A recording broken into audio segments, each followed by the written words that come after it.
Всем привет, друзья! Продолжается цикл видео о партизанской борьбе в Армении. Сегодня мы затронем тему Арцахского восстания, еще одной страницы истории, которая не освещена должным образом в наше время. Для получения информации для этого видео мне пришлось обратиться ко всем доступным источникам, чтобы отрыть хоть грамм информации. Кстати, у меня появился телетайп.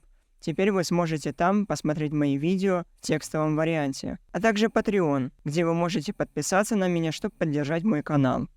После ухода ДРО 5 июня 1920 года в Шуши вторглись войска Нури-Паши. Последний стремился захватить город и поднять антисоветское восстание во всем советском Азербайджане. Для подавления волнений большевикам потребовалось около 10 дней. 15 июня Шуши перешла под контроль советских войск, а 26 июля созывается Первый Карабахский съезд, на котором вопрос выдачи жилья занимается Дадаш Буниадзаде. Иван Степанян, увидев положение армянского народа, задумал восстание против советских сил в регионе. Осенью 1920 года Тывана арестовывают, но через 20 дней пребывания в заключении ему удается сбежать в леса Туми, и с этого момента начинается его противостояние. Тыван поднимает восстание, изначально в его отряде было 40 человек, но со временем это число увеличивается. 15 ноября большевики перевозят оружие и боеприпасы из Таговарда в Чартар. Тогда Тыван с его отрядом нападает на красноармейцев, разоружают и расстреливают тех, кто не подчиняется. Благодаря этому рейду они получают амуницию, и позже ему удается освободить села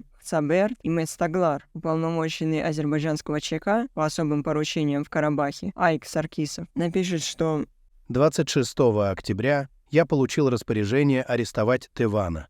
Мы видели собственными глазами, как Тыван привязал лошадь к столбу и поднялся на балкон. Как только он сел за стол, со стороны горы Тагасар ему был подан специальный условный сигнал, которым его предупредили о том, что село окружено. Тыван в одно мгновение вскакивает на коня и громким голосом выкрикивает: «Вы пришли, чтобы меня схватить. Выходи, если ты мужчина. Что ты засел в кустах?» В ноябре 1920 года Тыван едет в Зангезур, чтобы встретиться с Рубеном Нариняном и Гордином Нжде. Это было время, когда национальные повстанческие силы закрепились в Зангезуре. Позже будет образована Республика Горная Армения, но об этом в следующем видео. В планы Нжде входит также освобождение Арцаха, чем значительно мог помочь Тыван, который прославился как воин, и его любил народ. Председатель Ревкома Азербайджана Нариман Нариманов заявил: Азербайджан уступает братской Армении Зангезур, Арцах и Нахичевань. Однако Тыван этому не поверил. На самом деле это было сделано для того, чтобы завоевать доверие армянского народа. По возвращению в Арцах с помощью финансовой помощи Нжде ему удалось добывать боеприпасы и оружие и увеличить количество бойцов в его отряде. Сначала до 800 человек, а затем до 1800 человек. Благодаря этому в середине января они освобождают села Драхтих, Сарушен, Шушикен и Чартар. Против Тывана действовали не только части 28-й дивизии и 11-й Красной армии, но и батальон мусульман-коммунистов из секретной оперативной сводки 11-й Красной армии от 26 апреля 1920 года. Из Зангезура появилась состоящая из 300 человек дашнакская банда под командованием разбойника Тывана. Банда действует в районе Таглара и Аракюля. В районе дашнакский отряд, в котором имеются до 600 всадников. Его цель — поднять восстание во всем Нагорном Карабахе и осуществить нападение на Шуши, чтобы отрезать Агдам. Нжде и Тыван постоянно держали в курсе происходящего на фронте. 25 января они встретились в селе Дашалты. 15 февраля 1921 года председатель Ревкома Махмуд Беков пишет в Баку: Дашнаки под предводительством Тывана подняли восстание на втором участке Варанды и могут, присоединившись к первому участку Ханкенды, отрезать весь Нагорный Карабах от равнины.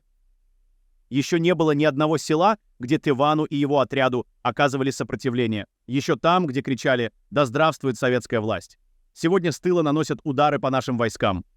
Через несколько дней, отрезав Шуши от Агдама и занимая Степанакерт, советские войска оставляют город и бегут в сторону Джабраила. Тыван объявляет Арцах неотъемлемой частью Армении. Благодаря этим действиям территория независимого Сюника, которому к тому времени прибавляется Ваядзор и Гахтан, достигает 10 тысяч квадратных километров. Помимо военных действий, Тыван воздействовал на население антисоветской пропагандой. Это дает свои плоды, так как там вспыхивает восстание до приходов отряда Тывана. Штаб повстанцев находился в Сарашуне. Следует отметить, что большевики не могли выстоять выставить существенные силы, так как были заняты советизацией Грузии. В апреле большевики решат ликвидировать Горную Армению, и в первую очередь Арцах. Многочисленные силы Тывана не могли выстоять перед нарастающими силами противника, и ждать помощи уже неоткуда. Большевики взяли Арцах в окружение, перекрыли все дороги, идущие к иранской границе. Села одно за другим переходили под контроль советской власти. В неравных боях арцахцы отступают. Последнее сражение происходит возле горы Дизапайт. В журнале «Родина» от 1925 года Горгин Жде писал: 15 апреля враг попытался вклиниться между Арцахом и Сюником.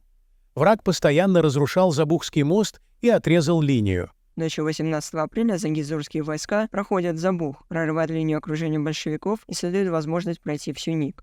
В Зангизур уходят 700 повстанцев, где они вновь встают под ружье. Однако уже скоро должна была пасть и Горная Армения. Но об этом в следующем видео.